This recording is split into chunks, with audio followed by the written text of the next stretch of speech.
flood advisory in effect until 1:30 a.m. Eastern Daylight Time Friday. What flooding caused by excessive rainfall is expected?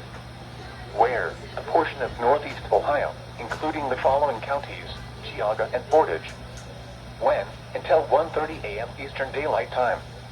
Impacts: minor flooding in low-lying and poor drainage areas.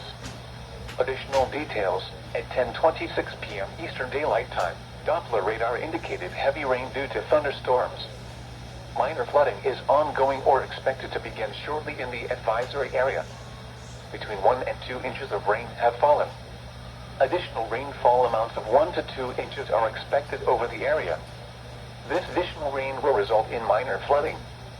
Some locations that will experience flooding include Streetsboro, Middlefield, Garrettsville, Manaway, Aurora, Parkman, and Hiram.